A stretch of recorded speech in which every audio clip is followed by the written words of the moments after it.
I'm Fonzo. And I'm Eliza. And we're the co-host of Grown, a podcast from the Moth that shows we're never fully grown. Growing up feels like a phase that should end at some point, but does it ever really? Whether you're 16 or 26 or 86, you're gonna have to deal with family drama, your body, and the type of person you want to be. So why not put it all out in the open and go through it together? Join us every other week to deal with cringe, culture, and the courageous efforts of people like you to get grown. Start listening today. Follow Grown on Apple Podcasts, Spotify, or wherever you're listening right now. The closest I ever came to getting a tattoo was almost 10 years ago. I'd recently moved back to North Carolina, and it felt like everything in my life was shifting faster than I could keep up. I was living with a significant other for the first time, learning how to work in live radio, becoming a dog owner, and reestablishing my community. I felt energized, but unmoored. And getting a tattoo felt like it could be grounding. The things that felt most clear to me were that I wanted to explore my evolving relationship with feminism and get more deeply connected to my Indian identity. I spent many hours doodling various versions of potential images that could represent these two things, only to conclude that none of them were quite right. To get a tattoo, for me, has always been something that required complete certainty. But if my 30s have taught me anything, it's that certainty is an illusion. And looking back, I kind of wish that I let myself mark that moment with all of its imperfections. This is Embodied. I'm Anita Rao. All my tattoos tell a story, and that story is that my world got turned upside down and I didn't really know how to deal with it. I guess I started getting tattooed to mask how I was feeling. Outside, I thought I started to look much stronger and tougher than I felt inside. It was like a suit of armor that I could just have and walk around with. It was a form of healing, and I love my tattoos because they remind me of that journey. They really make me feel empowered and protected. I have a collection of overlapped designs on both hands, and they are all done by friends of mine from different parts of the world. And they make me remember that I don't walk alone. One that I have on my right shoulder cap is of a pomegranate. It is cut through with a vineyard and a flower. And out of the flower, it says in script, gorge, short for gorgeous.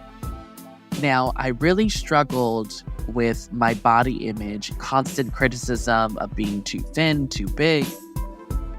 And I wanted to put on me a pomegranate which represents a bountiful of blessings.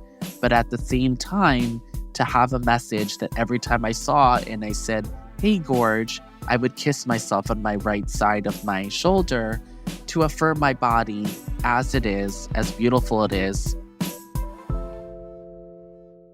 So many of y'all had tattoo stories, and the resonance of this topic is backed up by some data. Close to half of Americans between the ages of 30 and 49 have tattoos, as compared to just 13% of people 65 and older. But just because more of us are getting tattooed doesn't mean that everyone's tattooed bodies are treated the same way. In order to keep your tattoos gender appropriate in this kind of feminine trajectory, they're supposed to be small, cute, and hidden. That's Beverly Thompson. She's someone who thinks a lot about tattoos and has a lot of tattoos.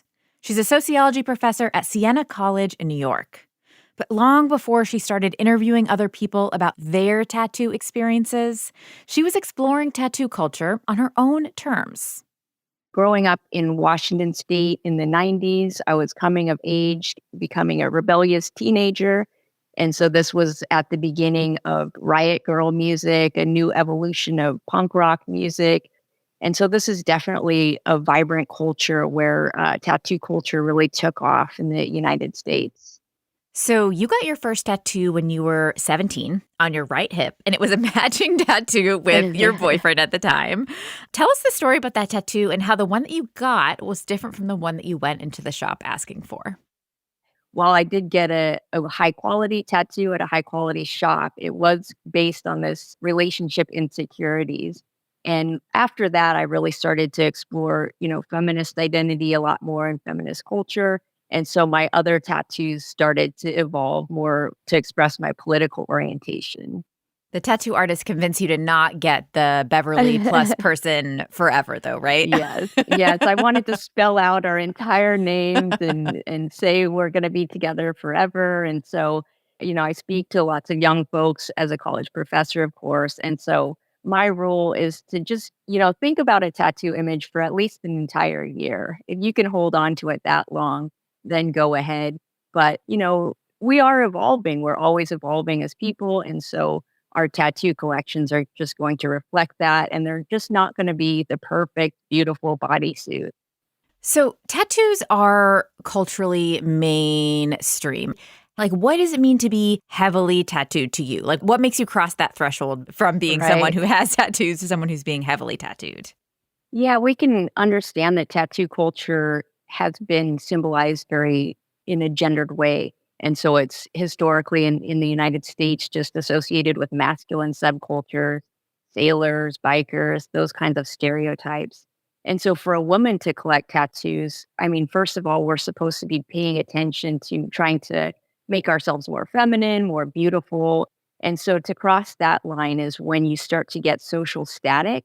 So your tattoos are larger, they're more visible, they're not pretty imagery like flowers, but it's something considered revolting like a snake or a skull. And so when you start to cross that line is when you get this kind of social blowback from strangers on the street that ask you about your tattoos or make rude comments about how they don't appreciate you decorating your body in such a manner.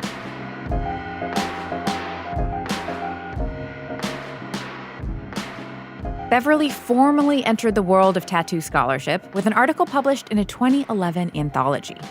The collection actually featured a photo of her own back, which is entirely covered in colorful art. She realized quickly upon dipping her toes into this academic world that while many other scholars were writing about why people chose certain tattoos, not as many were looking at how being tattooed shapes people's lived experiences. So Beverly conducted a big ethnographic study. She interviewed 70 different women-identified folks across multiple generations who were tattoo artists or tattoo collectors. She learned that their experiences and their tattooed bodies intersected with almost every facet of their identities. And so what we see now in the tattoo culture is it's just a lot more fragmented and specific. It depends on really what kind of micro niche you exist in as far as your culture and your occupation, your school you go to and stuff like that.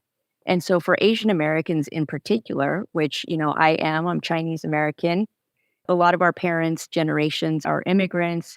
And so it's just heavily stigmatized around tattoos in Asian cultures. It's highly associated with criminality. And so they see, their children getting tattooed as kind of, what America does to your children, that this is terrible and it wouldn't be accepted, back in the motherland.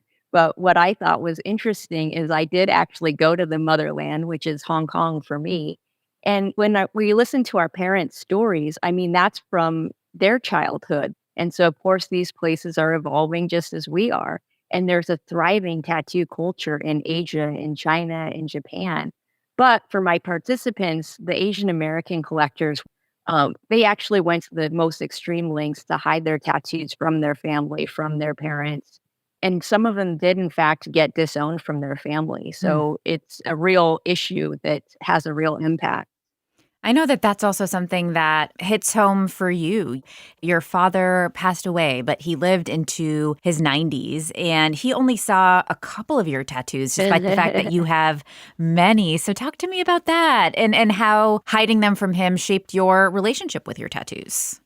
Yes, I thought it was a bit ironic, too. My mother's from Hong Kong. She's born in 1946. She's also passed away. But my father is, a white man from Nebraska. He was born in 1926. And so just imagine the historical context and geographic context of his life. Of course, to him, it's sailors, from World War I or World War II on the coastal cities. And so it's really hard for either of them to really understand my association and love of tattoo culture. But yeah, it's ironic that, my Chinese mother did accept my tattoos, but it was my father that I really had to hide him from. And so he did see my first 2 tattoos, but he hated it. He hated that my best friend at the time was a tattoo artist. And so I never showed him another tattoo again. And that means I wore long sleeves around my father for the next 20 years. Including your So wedding day, right? including my wedding day. The entire wedding dress was oriented around covering all my tattoos, which was a feat. So I had to wear a little jacket and everything. And even one of my tattoos is of my father, a portrait of him, but he never saw that.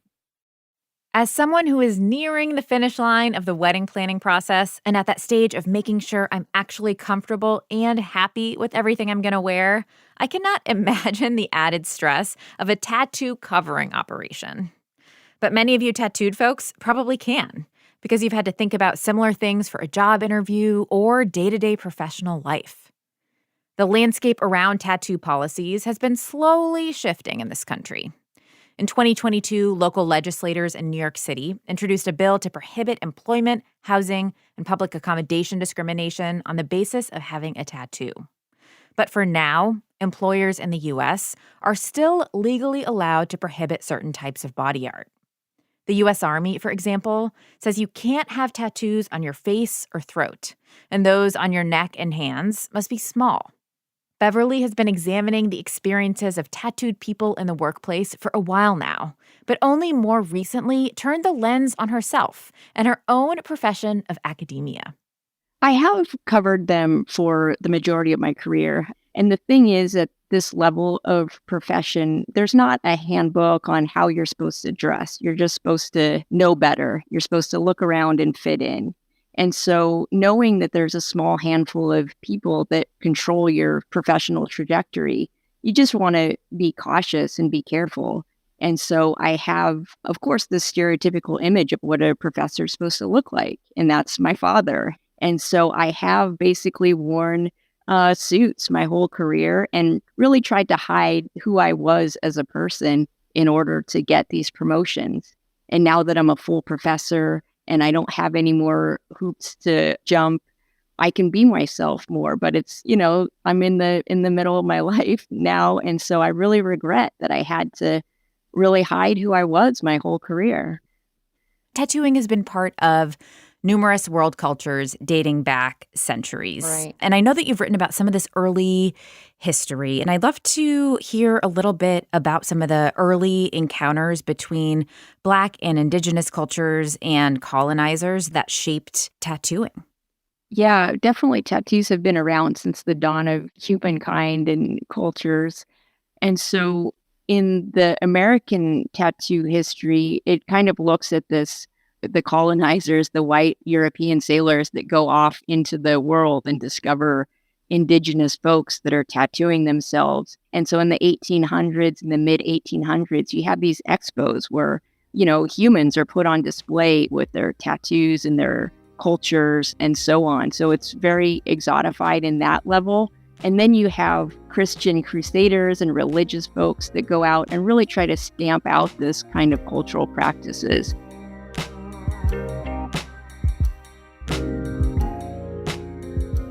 There is so much more to explore about the historical evolution of tattooing and the many ways colonizers stole and then attempted to erase indigenous tattoo practices.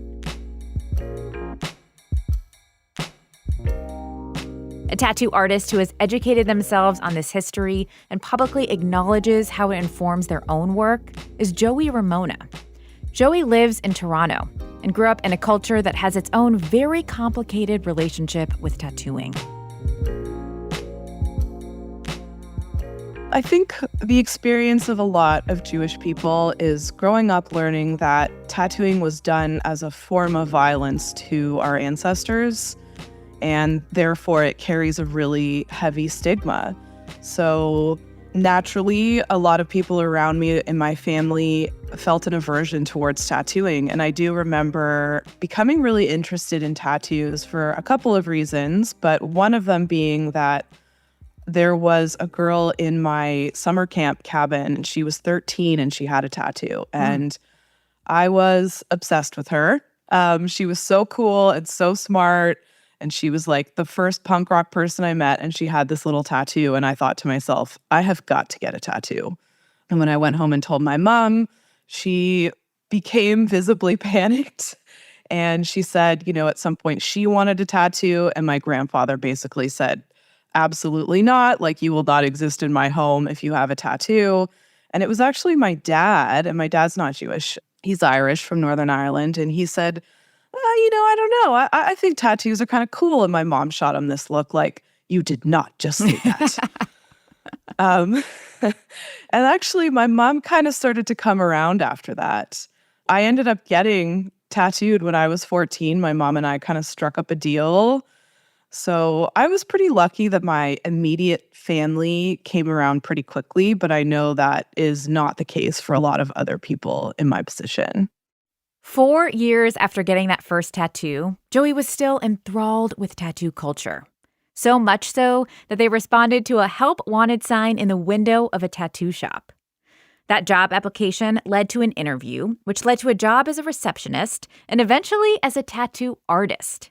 Joey is now in their late 30s and has been working at various tattoo shops ever since.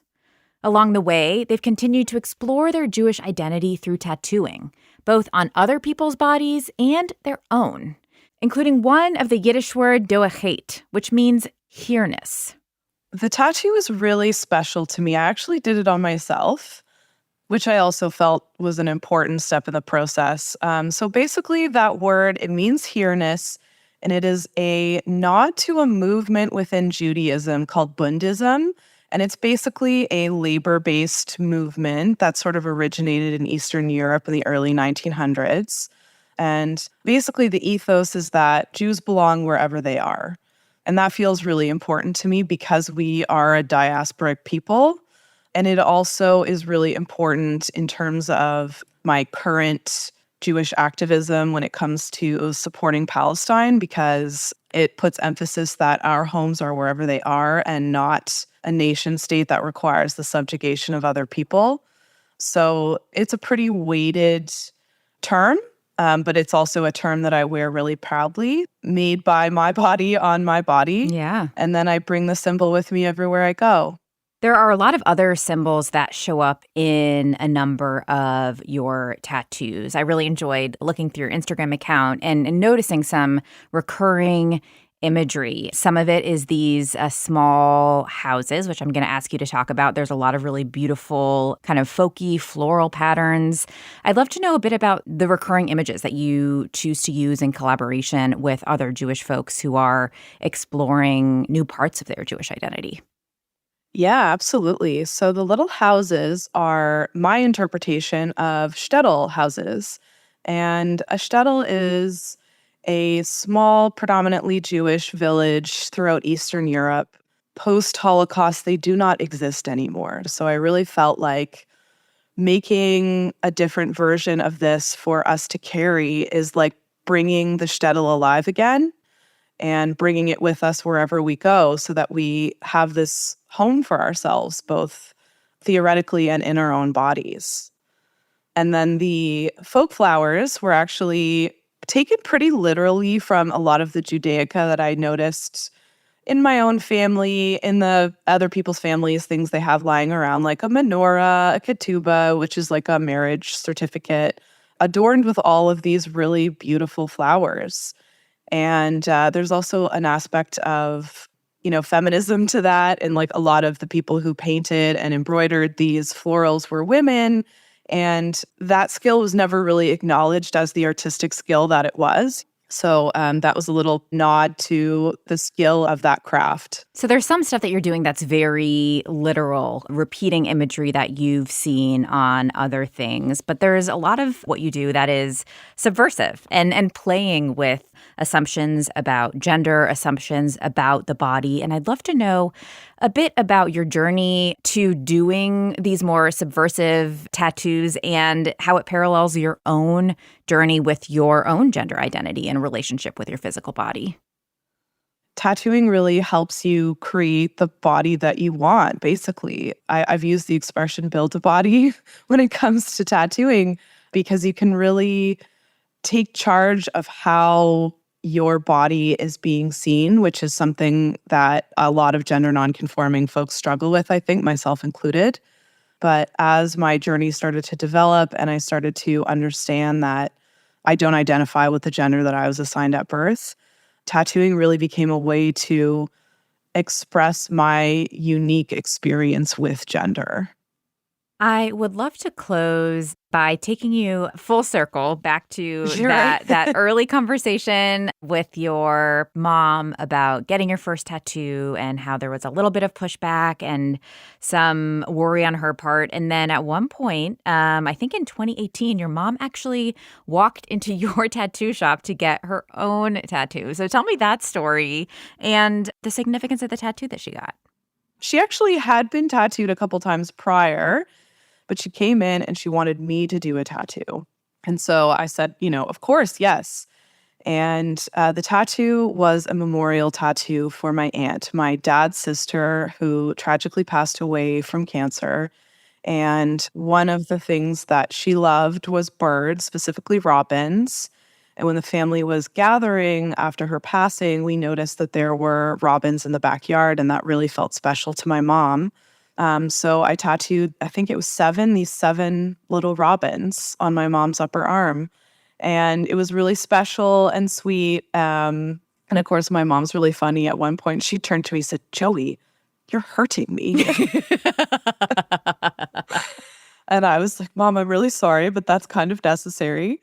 And then at the end of the process, I bandaged up my mom and I said, "Thank you so much. This really means a lot to me." And she went, "So what do I owe you?" And I was like, "Mom, you've got to be kidding. There's absolutely no way I'm going to charge you for this tattoo." Being the wonderful person that she is, she sent this huge spread of bagels and schmear and fixings to have a nice Jewish lunch for me and all my staff, which I thought was really sweet and so very Jewish mother of her.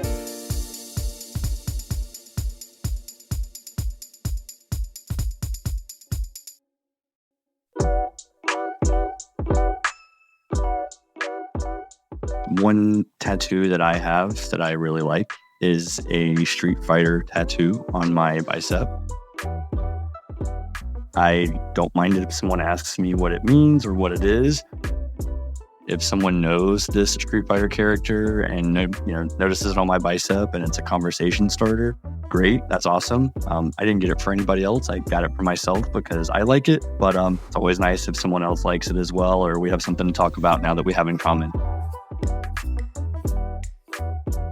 My most recent tattoo is of a tool called a trepanation tool, which was used to give very crude lobotomies to people. I got this tattoo because for me, a trepanation tool and the act of getting a lobotomy is sort of representative of events in our lives that scramble our memories, scramble our conception of self, scramble our emotions, and change us forever. And I've encountered a lot of times in my life that, for better or for worse, have resulted in a change of heart, a change in mind. And so a trepanation tool, even though it kind of has a controversial history, I think it speaks volumes about our need to kind of delve into what it takes to change our minds about things. My tattoos help paint the story of the things that I value the most. So I have tattoos that speak to freedom, faith, liberation. I think it's a great way to spark conversation and just get people engaged. And you really see the humanity of people once you realize that you have more in common than not. The most common reasons adults in the U.S. get tattoos are to honor someone or something, or to make a statement about what they believe in. But what if you can't get the tattoo you want because your local tattoo artist doesn't know how to work with your skin? I'm a darker skinned man. I had a really big problem. First thing was that the people who were at the shops that I went to were all white shops, and they didn't even pretty much want to speak to me. Anything that I asked for, it was always a why they can't instead of why they could. That's Oba Mori. He's the owner of Push Tattoo Studio in Wilmington, Delaware. And if you're a reality TV fan, you might recognize his name as a former participant on the show Ink Masters. His bad experiences seeking tattoos were off-putting because of their overt racism, but also their inaccuracy. I have been an artist my entire life. I was raised by an artist. My mom was raised by an artist. So I know things about color concepts and all those things, and it didn't make sense to things that they were telling me. I didn't find out until later that they just didn't want to tattoo me because I was darker skinned, and they didn't understand the aspect of me enjoying a tattoo because of the low contrast between my skin and the ink. That sounds horrible and definitely not a welcoming space to be doing something that is pretty intimate, and you're putting a lot of trust in the person who's doing it. So then you had these experiences, but then you also had this person who was really encouraging you to get into the industry. What was the thing that pushed you across the decision line to decide that you did want to start tattooing yourself? So my mentor was the first Black tattooer in our state. He is the first Black tattoo shop owner in our state. And he had been asking me for 8 years, did I want to apprentice? But I was like a little bit, nervous about it because one, there was barely any Black representation. I think he might have been the only Black person working at the shop that he owned at the time. Wow. So I didn't want to be a part of an industry that made people who were like me, Black and gay, feel uncomfortable. But after a little while of him asking me over and over again for 8 years, I finally realized that it would be a good idea for me to do it because I would be able to give more people like me opportunities once I learn how. And you had been an artist in drawing since you were 2 years old even, and so had this really long understanding of color and form and design. And you do a lot of portraiture tattoos. I would love to know a bit about how you got started doing those in particular and what it's like to tattoo a portrait on someone's body. So all my life, I've always drawn people. I think my mom said around 6, she would draw something and I would draw something. And then she said after a while, she would draw something and I would draw something better. Just having magazines around the house, like Jet magazine and stuff, I would start drawing those covers. Then I really fell in love with fashion around like 13, 14. So I would get all the old Vogue magazines and draw all the models from the magazines like over and over again. And I think that was like a prerequisite to me doing this. But I really love portraits because portraits are one of those things that I feel like a lot of people like have anxiety over, and I don't have any.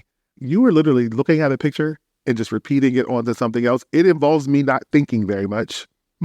Yeah, and it's you have something to look at, and you also know that there is a lot of emotion behind it often because a lot of people are getting memorial tattoos, and the people they're getting on their bodies are really important to them. There are a lot of people who come into this process of getting a tattoo who have some concerns about the part of their body, maybe even choosing to get a tattoo there to embrace something they've long felt some discomfort with. I'd love to know how you work with people who are getting tattoos that are maybe motivated by some kind of difficulty in their relationship with their physical body and how you set up a space that feels comfortable for them. I always think about the very first person that I tattooed who had an issue with their body. They had cutting scars up their arm. And I think I was 31 at the time. I didn't even know what they were.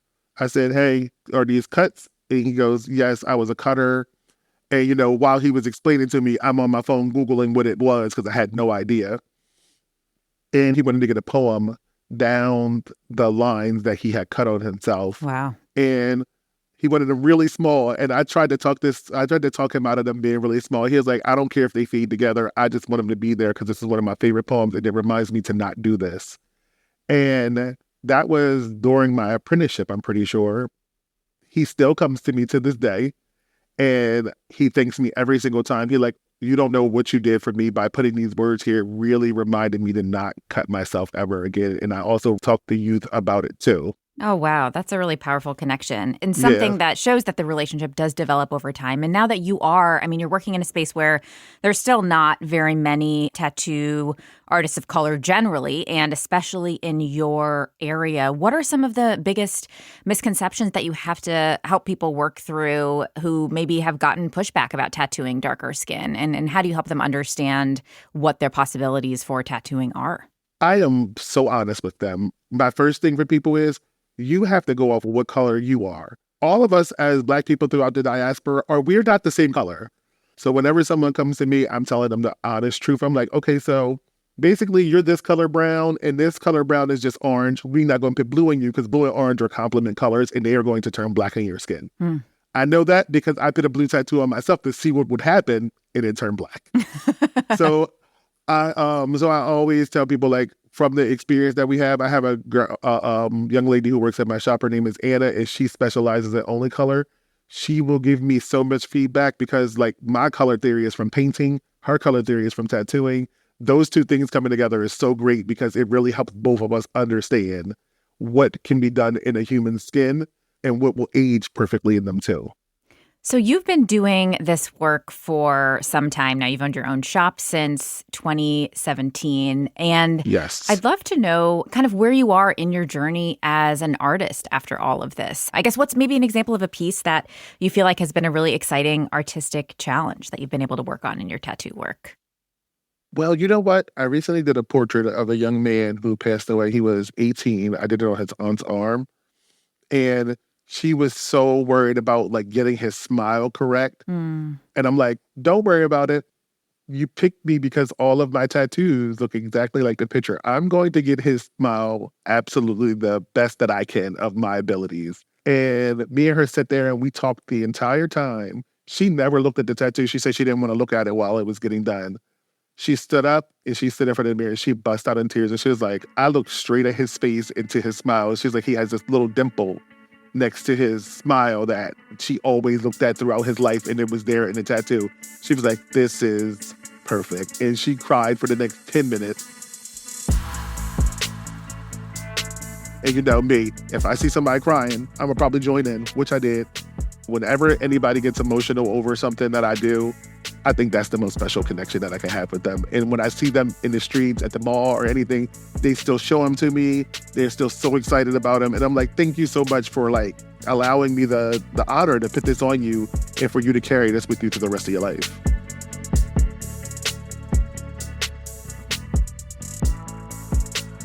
Before I sign off, I want to share a note with you all from some former embodied guests, Andrea Lytle-Pete and her husband, David. You met them in our podcast about terminal illness and romance. Andrea was diagnosed with ALS in 2014, and since then, tattoos have become an important symbol. This is David Pete in Raleigh, North Carolina. And I'm Andrea Pete. And Andrea, what's tattooed on your forearm? I have 8 swallows, one for every year living with ALS. ALS is a terminal illness, right? And it usually kills people within 2 to 5 years of diagnosis. So why is it important to you to get a tattoo of a swallow every year? The fact that I'm still living almost 9 years into this disease reminds me to be hopeful for the future. You're going to get a whole sleeve of them? That's the plan.